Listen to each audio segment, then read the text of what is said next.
Should you wholesale, do flips, house hack, or maybe long-term rental, short-term rental, BRRRR method? What should you start with if you're just getting started in real estate? Now, as a new investor, there is a lot of information out there that could be overwhelming, and you could think you need to learn every single process for them to get ahead and get started in real estate. Now, so I made this video just to help you understand what is the best way for a new investor to get into real estate. If you're new to this channel, my name is Omar Mohammed. I'm a real estate investor and I'm a coach and a mentor. And just a little bit over a year ago, I was getting started into real estate. I didn't have any money, no experience, and I jumped right in. So now I'm teaching students and helping people get their first deal, and I'm sharing my experience and my journey with you guys as well. So make sure you follow and subscribe to learn more. So let's go ahead and jump right into it. If you're just getting started into real estate, what could be the best way?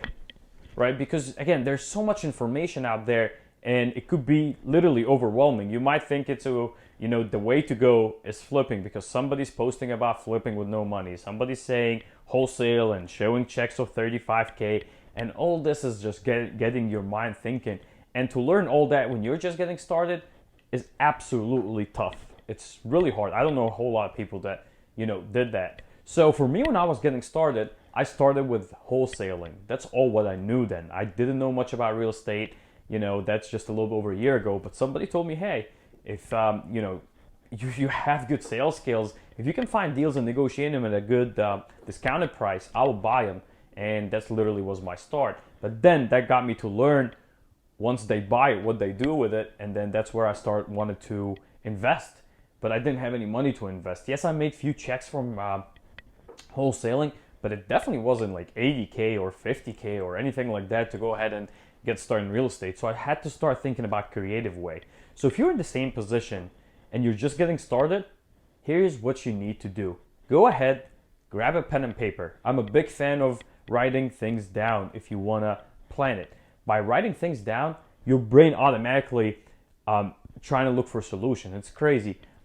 So definitely recommend, if you're working on something, do it by writing it down. It just will help you tremendously. Check it out and thank me later. So let's go ahead and think like, okay, now you grab the pen and paper, how to start. Look where you're at in life. Your life situation. If you're single, living with a roommate and you're just getting started, maybe the best way is your goal should be, okay, I will house hack. Now, what is house hacking? House hacking is buying a multi-unit, living in one unit and rent the other ones. And the other ones technically by rent is paying your mortgage, paying your expenses, and you should be living for free. So that was my goal also when I started investing. Before I wanted to go crazy, do flips, do this, I was like, let me live for free first. If I can save the rent money that I'm paying, now I have more cash in my pocket that I can invest more in my business. I could do a lot more with it. There is one expense for the long time I wouldn't have, which is one of the biggest expenses that people have, which is housing. If you eliminate that, and I know some of my students they're paying over, $1,500, couple grand, and some are paying as low as like $1,200, $800 for rent. Now you don't have to worry about all that if you never have to pay rent again. And this is by house hacking. So if you, in this stage in your life where you are paying rent and you're just getting started into real estate, I would focus on multi-unit. I would focus on something that I could eliminate my house hacking. I would eliminate my rental expense. This way is house hacking. So how to get into house hacking? I'll have a whole video about ways to get into house hacking. But for now, there's so many ways. So if you have some money, now you start working backward. If you have some money and you're ready to go invest, you can get into house hacking as low as in a 3.5% down. And that's by FHA. Now there's two ways for FHA. You could go do an FHA 2 or 3K, which you would buy a house, fix it up, force appreciation, and the bank will give you the money to buy it and the money to fix it. This is a great way, and this is how I bought my duplex, is just because after I fix it, I'm gonna have equity there that I can pull with a HELOC, which is a home equity line of credit, and I can invest it again. I'm also looking for ways to make money. But there's a lot of people out there that worry, hey, it's my first house. You know what? I don't want to deal with all that renovation just yet. I just want to get a duplex. Then absolutely go ahead and buy a duplex or a triplex or a fourplex on the market using an FHA or if you have money, do a conventional. But FHA just has 3.5 down and some closing cost. Make sure that the rent you're gonna collect will cover your mortgage and your expense. And here you go. You've just saved yourself so much money, and you're cash flowing as well. So again, look where you're at in life and then decide which way you're gonna go based on that. Now, if you do not have a credit, because FHA does require a minimum credit and maybe some, and you need a 3.5% down. If you don't have that and you have no money to, like, you still have to live in rent and you can't do house hacking, maybe start with wholesaling. Start with finding deals. What I see a lot of people do is they think like, okay, you know what? I don't have any of that, but I'm gonna go ahead and get this 16 unit.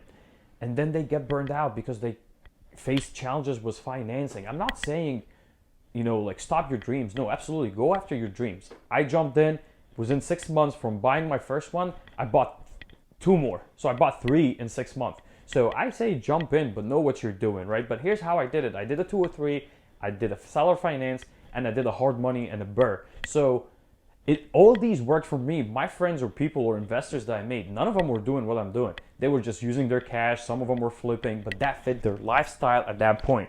My 2 or 3K fit my lifestyle at that point. I was renting. I needed to get out of the rental. I was saving renting money, and I'm owning a real estate that is going to appreciate, that's being paid by a tenant. So it was a no-brainer for me. You cannot go wrong really with what you choose to do. But before I did that, before I learned that, I had to learn how to get deals, right? Maybe because I could make a 3.5 down or whatever it is. So find a way. If no credit and no money is your scenario, go look for deals. And I promise you, you could still invest. So let's say you look for deals, you wholesaled a few, or you didn't even want to wholesale them. Let's say you find really good deals and you worked hard on them. Go to your RIA meetings, your real estate investors associations meeting, and ask. Look for a flipper there. Be like, hey, I want to learn. If I find a really good deal and watch, could we like do something together? I promise you, people will. Nobody has all the time in the world to look for deals, rehab them themselves, fix them up, refinance them, manage contractors, and do all that. Everybody has 24 hours. You have 24 hours. I have 24 hours. Jeff Bezos have 24 hours. Everybody has the same 24 hours. It's just how you use them. So don't be afraid to go and ask, and if you're finding deals, how to do them. When I found my very first few deals, people were offering me a wholesale fee. But when I was like, hey, I don't know, I'm thinking about keeping them yet, they offered partnership. They're like, listen, this is a really good deals. I will partner with you. What do you want to do with them? I was like, well, I would love to keep them as a rental. I'm still thinking about hard money. They were like, okay, I'll tell you what, there's money in them to flip them as well. I'll bring the money, I'll bring the contractors. You just brought the deal and we'll split it, 60-40. They said that. And I would have made a lot of money then. But again, you make a decision based on your life. If you're behind on your rent and stuff like that, then just wholesale, right? Look at where you're at. Now, that's if you're getting started. Go find deals, learn how to do it, and then learn how to structure these deals. Wholesaling is a great way. If you find another deal and you moved in, you could go borrow the money, fix it up, refinance, or flip it. Now, what if you have good credit and you're not renting, you live in a house? You could potentially have home equity. You could have equity in your house, right? Or maybe you have some capital, or maybe you've been a little bit better with your money and you're saving some money on the side that you could invest in. Then maybe you don't need to wholesale, right? Maybe you can find a wholesaler to bring you deals. So what do you do? Should you flip then? Should you house hack? Or what should you do? If your situation doesn't say house hack, which house hack, by the way, again, I know we explained it, living in one unit and renting the other one in the same house, you could potentially use that money, go find a house, do the same thing, buy it, force appreciation by fixing it up so you got more equity, refinance, pull your money right back out. So if you have 50K, 60K, 20K, whatever, if you don't have the whole money to do the whole project, get the money and go borrow some, right? Just borrow some extra, look for partners. So let's say I only have 20 grand, wouldn't be enough to buy a house and fix it up. What do I do, right? Again, if you watch Rich Dad, Poor Dad or listen to it, they always say savers are losers, right? Especially with the inflation that's going on right now. There's inflation going on right now. You don't want to keep your money. You want to put your money somewhere where the prices goes up. And this could be risky. But if you have some money and you're nervous, you're not sure, you don't want to get hard money because you don't want to take risk or anything, that's okay. There's still an answer for you as well. You don't have to go all full blown and spend your money. I would personally, but that doesn't mean that you have to. If you're more comfortable, go ahead and get a partner, right? If you don't want to fix something, go ahead and put it as a down payment on a multi-unit. Again, it fits your, whatever fits your lifestyle right now, go after it. If you have a lot of money, go, my suggestion would be go find something that needs fixed up, get a couple bids, and then look at how much will it be once it's fixed up, the ARV. So if you buy it, fix it up, and after it's fixed up, it's worth more, and so you're all in within 70% of what it will be, go ahead, do that, refinance, pull your money back, and then do it again and again and again and cash flow. But if that's not your goal, maybe you're like, you know what, I don't want to borrow money, I want to double it. Go ahead and flip a house. You know, you could do a flip by yourself.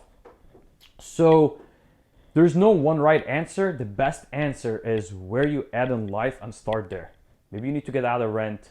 Maybe you start with like doing a couple flips first, or maybe you're just getting started, no money, no credit, no experience. Go find a deal. Go find a deal and find somebody who's more experienced and help, and tell them, hey, how can I add value? How can I work for you or help you if I bring you deals or wholesale, right? And make some money. Maybe if you're behind, and some people like I'll talk to, they're behind on their mortgage or behind on their rent, you know, and they want to figure out how to get started in real estate. To get started in real estate, find what you can make money, get caught up, free up time, so you could spend that time giving it to somebody that can bring you more value. Everything is a trade, right? You watching this video right now, you're trading it with not watching something else. You like sitting on your phone, you're trading it by not doing this. You're going to your work, you're trading it by not working at your business or whatever it is you're doing. So make sure you spend your time where it brings you most valuable. So if you enjoyed this video, make sure you leave us a like. That lets me know, and subscribe and follow to get the new videos as well.